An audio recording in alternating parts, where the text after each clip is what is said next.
dalam kaitan dengan keberadaan temuan yang di bawah permukaan tanah, ya, ini memang menurut saya ini jadi kalau kita lihat, waduh, dengan adanya peristiwa vulkanik ini kan menjadi petaka ya, menjadi bencana, menjadi bencana bagi tinggalan arkeologi. Jadi merugikan, tapi tidak selalu merugikan. Menurut saya juga bisa menguntungkan. Coba kalau ini tidak teruruk pasir, mungkin batanya udah habis itu ya, udah jadi bangunan rumah gitu ya, atau jadi bubuk bata gitu ya. Nah, untung itu tersimpan ya di bawah tanah, dan pengurupnya itu adalah pasir ya. Beda kalau itu berada di bawah permukaan tanah yang berlempung dan basah. Karena pasir itu kan mengawetkan. Oleh karena itu sebenarnya kalau kita lihat temuan itu kan relatif utuh, kecuali yang digali, yang sempat digali penduduk ya, diterangkat ya bata-batanya itu karena di stop karena adanya penggalian, entah itu penggalian liar atau penggalian tak sengaja gitu ya. Nah, selebihnya relatif utuh gitu. Nah, inilah yang ke depan menurut saya fokus untuk pencarian temuan-temuan arkeologis di Kediri bagian timur dan utara ya, timur utara ini saya kira perlu dikejar terus.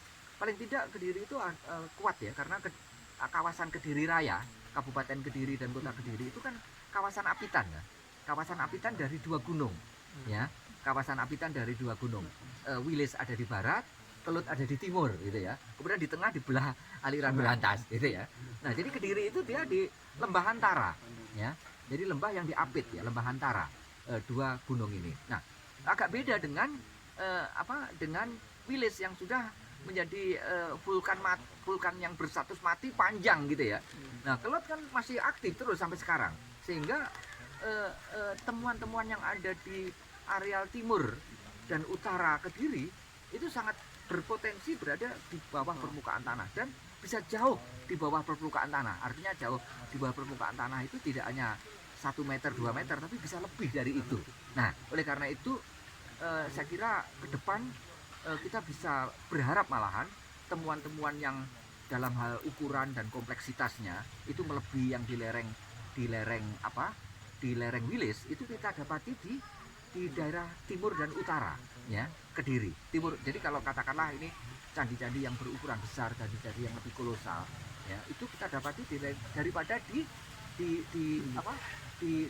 lereng atau di lembah Wilis.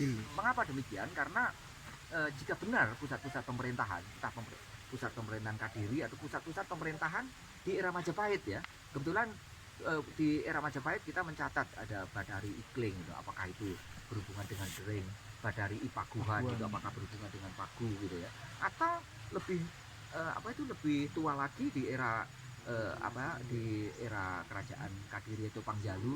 Kalau betul Gurah itu menjadi pusat pemerintahan, maka keberadaan bangunan-bangunan itu kan tidak terlalu jauh dari pusat pemerintahan.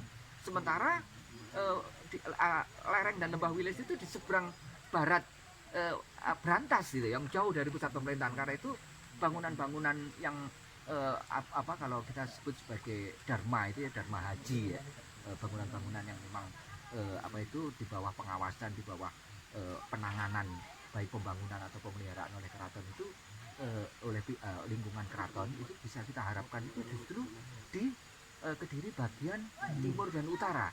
Tapi celakanya temuan itu dalam gitu ya. Temuan itu dalam gitu. Nah, jadi sekali lagi saya ingin menyatakan bahwa apa yang ditemukan di Plumbung ini merupakan memperkuat bukti bahwa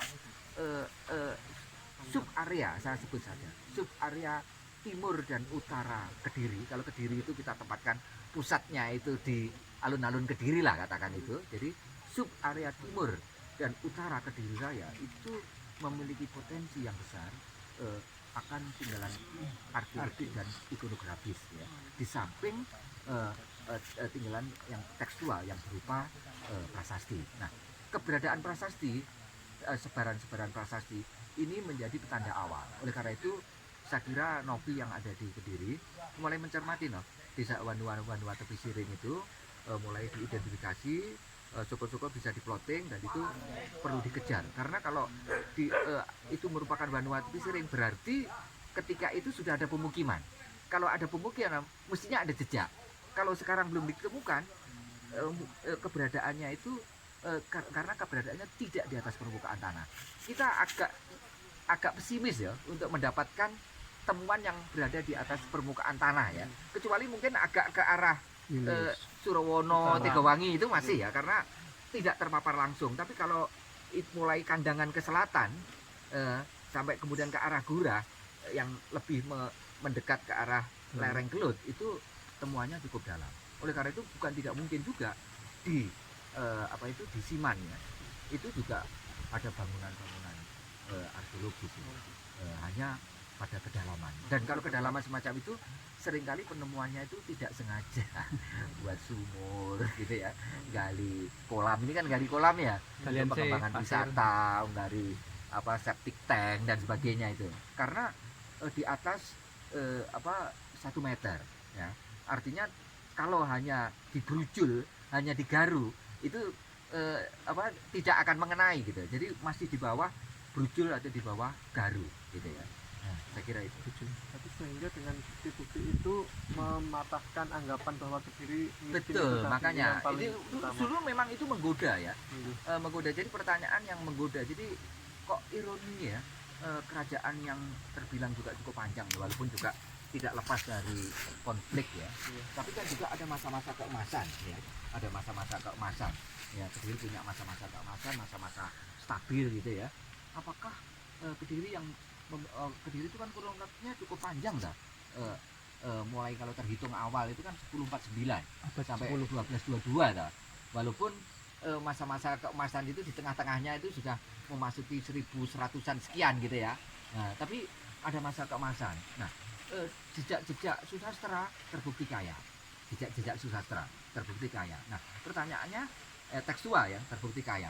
Nah, jejak-jejak prasasti cukup banyak. Nah, pertanyaannya jejak artefaktualnya di mana? Apakah kekayaan di tekstualnya itu tidak tidak seiring ya dengan kekayaan artefaktualnya. Nah, temuan-temuan mulai dari periode temuan Gurah sampai dengan temuan yang terakhir Berhubung ini yang membuktikan itu. Nah, gitu. Kalau melihat dari petirtaan Geneng atau petirtaan Gunung itu sendiri, mungkin ada keistimewaan atau keunikan tersendiri dari kacamata Pak. Jadi gini, kalau saya prasasti itu belum terbaca seluruhnya ya. Jadi saya bisa melihat begini. Kita kan ini ada 2 indikator yang kuat ya. Yang satu data teks, itu prasasti Geneng yang dekat dengan Patirtan. Saya tidak tahu jarak tepatnya berapa, tapi di radius sekitar 1 kiloan lah ya. 50 sama 100 meter. Wah, itu tambah dekat banget. Ya, jadi hanya 50 sampai 100 meter. Artinya kalau di dalam prasasti itu memberitakan tentang Sima misalnya, kalau di prasasti itu juga memberitakan tentang bangunan suci, ada kemungkinan Patirtan itu paling tidak kalau ini berfungsi profan, ini untuk kepentingan pengambilan air bersih. Tapi kalau hanya profan, saya kira tidak sampai ada atribut-atribut yang berfungsi sakralisasi. Makara misalnya ya, terus kemudian pancuran yang di tengah yang istimewa itu ada orang mengendalai semacam her atau keledai itu ya, yang mengingatkan kita pada pada langit-langit atas dari candi itu kan juga orang mengendalai semacam her gitu ya. Nah itu tentu kalau ini hanya bersifat profan tidak perlu harus semacam itu, tapi dengan paling tidak kalau kita melihat adanya pancuran-pancuran yang memiliki makna-makna simbolik yang berkaitan dengan religi magis, pastilah Patirtan ini adalah Patirtan yang berfungsi sakral. Kalau Patirtan yang berfungsi sakral, maka ada kemungkinan ada bangunan sucinya, iya kan? Jadi yang menjadi pertanyaan kita yang sekarang itu adalah di mana kemungkinan bangunan suci? Keberadaan bangunan suci itu mungkin disebutkan di dalam prasasti Geneng 1 atau Geneng 2. Dan saya kira jaraknya tidak terlalu jauh dari Patirtan ini. Paling tidak, kalau kita paling tidak ada pemukiman. Di mana areal permukimannya? Iya kan? Kalau ada bangunan, ada Patirtan, siapa yang menggunakan? Kalau tidak pemukim ya. Kalau kemudian itu berkaitan dengan fungsi sakral, maka bangunan sakral, bangunan tempat upacaranya di mana? Saya kira tidak terlalu jauh dari itu. Dan yang menjadi penting lagi karena ini adalah bangunan air ya, bangunan air, maka keberadaan Patirtan ini tidak bisa kita pisahkan dari keberadaan sungai-sungai yang ada di sekitarnya. Kali Tempur misalnya ya, Termasuk salah satu di antaranya yang tidak jauh dari keberadaan Patirtan ini adalah adanya saluran air bawah tanah atau ARUM, ya, yang hanya berjarak kurang lebih berapa ya, seratusan meter ya, Nob, ya? Atau 100-200 meter lah, tidak terlalu jauh. Tapi ARUM ini bukan digunakan untuk memasok air yang ada di dalam Patirtan, karena arahnya berlawanan gitu ya. Jadi ARUM ini memang digunakan untuk pengambilan air bersih. Nah, jadi dibuat itu untuk menangkap air yang keluar dari pusat keluarnya air atau punjering banyu itu ya. Jadi Denny masuk kurang lebih 30-an meter itu sampai ke punjering banyu itu. Jadi gampang sebenarnya nyari punjering banyu itu. Kalau ini tebing ya, maka dicari di tebingan ini. Kalau ini memanjang, yang paling rembes yang di. Kalau ini rembes banget, gali aja ke dalam. Nanti akan ketemu punjering banyu gitu. Jadi berbagai ternyata gitu. Jadi sampai sejauh mana itu? Ya sampai ketemu punjering banyu. Yang di Surawono itu ternyata kita kejar itu di titik itu gerojok gitu. Betul, Yang sama di Karuman sama, semuanya sama. Jadi itu memang saya juga masuk di apa itu Jedong itu ya. Jedong. Sampai merangkak ke dalam itu sama. Jadi ketemu punjering banyu itu. Jadi tempat di mana air itu keluar, dan air itu di punjering banyu ini memang kuat karena apa? Karena di atasnya sungai. Gitu. Nah, jadi ini punjering banyu itu di bawah sungai, pasti airnya gede lah. Gitu. Dan ini tanahnya menebing. Penggalian ini tidak terlalu tinggi ya tebingnya, hanya kurang lebih 3 meter atau lebih lah, 3,5 meter. Tetapi tanahnya padas karena lubang ARUM itu pasti diambil digali itu di padas yang keras. Kalau di Malang padas yang keras itu disebut dengan curing. Digali di lapisan curing sehingga ini aman, tidak ambrol gitu ya. Nah, ini kelihatan. Nah, sayang sekali memang ini telah terjadi pengendapan ya. Jadi pengendapan lumpurnya cukup dalam, tapi kemungkinan ketinggian ARUM itu ya kurang lebih 160 lah. 150 160 cm gitu ya. Dan orang masih bisa masuk gitu ya. Cukup leluasa untuk berdiri gitu ya. Kanan kirinya walaupun fresh tapi masih bisa masuk sampai ke punjering banyu. Hanya bagian dalamnya memang terjadi pengendapan itu, dan ini wajar karena sudah sekian lama gitu. Nah, ya, jadi dengan demikian kemungkinan begini, yang Patirtan itu berfungsi sakral, yang berfungsi profan itu di sekitar ini, ya. Jadi air dari ARUM ini yang untuk kepentingan profannya, gitu ya. Umum ya. Untuk umumnya, jadi kepentingan yang tak suci. Ya, itu adalah untuk kepentingan suci. Karena itu kita mesti nyari itu, mesti dikejar di mana lokasi bangunan sucinya, di mana lokasi candinya. Kemudian kalau sudah ketemu, di mana pemukimnya, area permukimannya, gitu ya. Pasti tidak terlalu jauh dari prasasti itu, karena titik di mana prasasti itu didirikan biasanya tidak terlalu jauh dari area bidang tanah yang ditetapkan sebagai sima atau swatantra.